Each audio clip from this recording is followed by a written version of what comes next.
Hi friends, I'm doctor Dakshita, dental surgeon eight Ahuja dental clinic उत्तम नगर। मैंने जो अपनी लास्ट वीडियो बनाई थी उसमें मैंने आपके साथ ये शेयर किया था कि हमें रूट कनाल क्यों करानी पड़ती है और कब करानी पड़ती है। इस वीडियो में आपको मैं ये बताना चाहूँगी कि रूट कनाल प्रोसीजर में हम एक्चुअली करते क्या हैं। जब मैं रूट कनाल कर रही होती हूँ अपने पेशेंट्स की, मैंने ये ऑब्जर्व किया है कि they are very curious to know कि डॉक्टर साहब आप कर क्या रहे हैं एक्चुअली। ये वीडियो उन्हीं पेशेंट्स के लिए जो रूट कनाल करा चुके हैं या कराने वाले हैं कि what we are actually doing. Please मेरी वीडियो को लास्ट तक देखें और अगर आपको मेरी वीडियो पसंद आए तो मेरे चैनल को लाइक करें, शेयर करें एंड सब्सक्राइब करें। Starting with the first setting में पेशेंट यूजुअली अपने डेंटिस्ट के पास पेन में जाते हैं। तो हम क्या करते हैं, सबसे पहले पेशेंट को एक लोकल एनेस्थीसिया का इंजेक्शन लगाते हैं। लोकल एनेस्थीसिया का इंजेक्शन लगाने के बाद we usually wait for around 3 to 5 minutes ताकि वो एरिया अच्छे से नम हो जाए। जब हमें लगता है कि वो एरिया अच्छे से नम हो गया then we start with the RCT। सबसे पहले हम क्या करते हैं, अपना एयर रोटर यूज़ करते हैं, ये आपने देखा होगा। इससे हम दांत को ड्रिल करते हैं। ड्रिलिंग का पर्पस क्या होता है, जैसे आप इस डायग्राम में देख सकते हैं, ये हमारा टूथ है। हम क्या करते हैं, यहाँ से ड्रिल करना स्टार्ट करते हैं। हमें अपने दांत के पल्प तक पहुँचना होता है। पल्प यानी कि दांत की नर्व। जब हम ड्रिल करना स्टार्ट करते हैं and as we realise we have reach the pulp, हम रुक जाते हैं। पल्प में इसलिए हमारे दांत की नर्व है। इस यहाँ तक ड्रिल करने के बाद हम डेंटल फाइल्स यूज़ करते हैं जो ऐसी दिखती हैं, छोटी छोटी पिन्स होती हैं ये। इससे हम आपकी नर्व्स को लोकेट करते हैं। दांत में नर्व लोकेट करना भी एक एक्सपीरियंस वाला काम है। अगर आपका डेंटिस्ट एक्सपीरियंस्ड है तो वो क्विकली आपके दांत की नर्व को लोकेट कर लेते हैं। नर्व लोकेट करने के बाद हम दांत में जितनी भी नर्व्स हैं उतनी पिन्स डाल देते हैं और एक एक्सरे शूट करते हैं। एक्सरे शूट करने का क्या पर्पस है, ये देखिए डायग्राम में दोबारा से।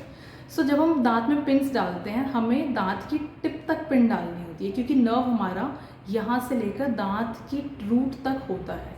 जब हम दांत की टिप डालते हैं, हम एक्सरे में कंफर्म करते हैं क्या हमारी पिन दांत की रूट की एंड तक पहुँच गई है। जब हमें कंफर्म हो जाता है कि yes we are on the right length, हमारे जो पिन है दांत की टिप तक पहुँच गई है, उसके बाद हम अपनी फाइल का साइज़ इंक्रीज़ करते हैं और फिलिंग मटेरियल के लिए स्पेस क्रिएट करते हैं।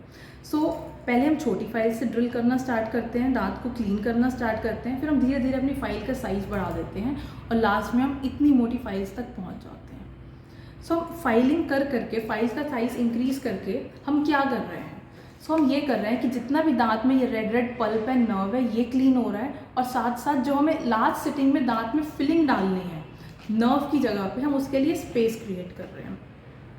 ये स्पेस क्रिएट करते करते, क्लीनिंग करते करते हम इरिगेटिंग सॉल्यूशंस यूज़ करते हैं ताकि अंदर जो भी डेब्रिस इकट्ठा हो रहा है वो दांत से बाहर वॉश आउट हो जाए।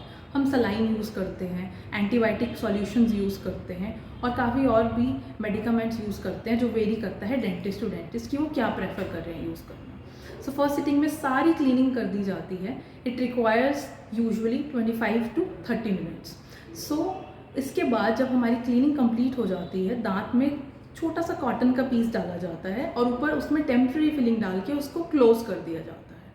ये करने के बाद आपको अराउंड 5 to 7 डेज के लिए एंटीबायोटिक्स दी जाती हैं। This also varies from the degree of infection and dentist to dentist कि आपको कितने दिन की मेडिसिन दें। इसके बाद आपको 3 to 5 डेज के बाद रिकॉल किया जाता है फॉर द सेकेंड सिटिंग। अब हम बात करेंगे हम सेकेंड सिटिंग में क्या करते हैं। फर्स्ट सिटिंग में हम सारी क्लीनिंग ऑलमोस्ट कर चुके होते हैं।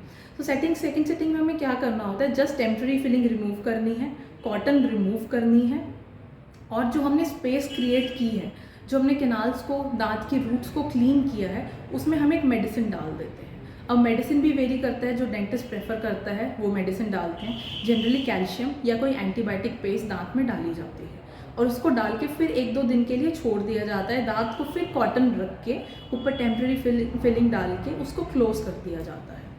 उसके बाद सिर्फ अगर आपको पेन है या कुछ है तो आपकी मेडिसिन का कोर्स एक्सटेंड किया जाएगा। अगर आप बिल्कुल ओके हैं, दांत में कोई पेन नहीं है, आपको 2-3 डेज़ के बाद रिकॉल किया जाएगा थर्ड सिटिंग के लिए। सेकेंड सिटिंग में हमारे यूजुअली 5 to 10 मिनट्स लगते हैं, उससे ऊपर टाइम नहीं लगता है। आपको 2-3 डेज़ के बाद थर्ड सिटिंग के लिए बुलाया जाता है।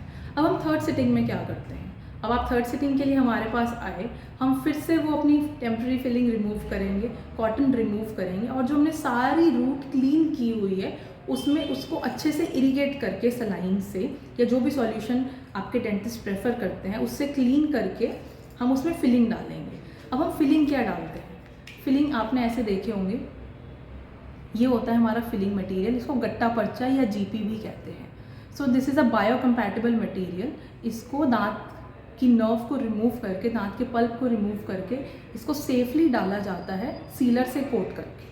सो इसको हमने दांत में डाल दिया। इसको दांत में डालने के बाद फिर से एक्सरे लिया जाता है टू जज कि क्या ये भी रूट की लेंथ के टिप तक जा रहा है। तो हमारी जो फिलिंग भी है जो हम डालते हैं वो भी हमारी टिप तक जाती है। सो फिलिंग डालने के बाद एक हीटेड इंस्ट्रूमेंट से इस फिलिंग को कंडेंस किया जाता है, फिर से दांत को टेम्प्रेरी फिलिंग मटेरियल डाल के क्लोज कर दिया जाता है। सो क्लोज करने के बाद जैसे ही हमने क्लोज किया उसके बाद आरसीटी आपकी कंप्लीट हो जाती है। अब आरसीटी कंप्लीट होने के बाद 2-3 डेज़ के लिए वेट किया जाता है कि कोई पेन तो नहीं हो रहा, चेक करने के लिए कि इन्फेक्शन रिकर तो नहीं हो रहा है। उसके बाद हम आगे कैपिंग के लिए प्रोसीड करते हैं अगर आपके डेंटिस्ट ने आपको कैपिंग एडवाइस की है तो। सो ये पूरा 3 सिटिंग का प्रोसीजर जो मैंने बताया यही होता है रूट कनाल में। सो ये 3 सिटिंग्स का प्रोसीजर था। कभी कभी कुछ केसेस में जहाँ पे इन्फेक्शन बहुत कम होता है, ये हम इंटेंशनल आरसीटी कर रहे हैं। मान लीजिए आपके आगे के दांतों में कैप लगनी है, आगे के दांत टेढ़े मेढ़े हैं या उसकी शेप ठीक करके हमें कैप लगानी है, तब हम इंटेंशनल आरसीटी करते हैं। या दांत बहुत घिस गए हैं, सो जब दांत इन्फेक्टेड नहीं है या हम इंटेंशनल आरसीटी कर रहे हैं तो वो केसेस में सिंगल सिटिंग में भी रूट कनाल कंप्लीट कर दी जाती है। मैंने आपको 3 सिटिंग का प्रोसीजर बताया, सिंगल सिटिंग भी रूट कनाल कर सकते हैं, बट कंडीशन ये है दांत में बहुत ज़्यादा इन्फेक्शन या पस फॉर्मेशन नहीं होनी चाहिए। बट एक्चुअली होता क्या है, जब तक पेशेंट हमारे पास इतने सिवियर पेन में आते हैं तो हम बहुत ज़्यादा पस फॉर्मेशन होती है, हम अवॉइड करते हैं सिंगल सिटिंग करना। सो ये था रूट कनाल के बारे में। अब मैं आपको नेक्स्ट वीडियो में ये बताऊँगी कि हम रूट कनाल करने के बाद आपके साथ क्या कॉम्प्लिकेशंस आ सकते हैं, फर्स्ट सिटिंग के बाद आपको क्या सिम्टम्स आ सकते हैं और हमें क्या क्या प्रिकॉशंस रखने चाहिए। So keep watching my videos, please do subscribe my channel and like and share my videos. Thank you so much.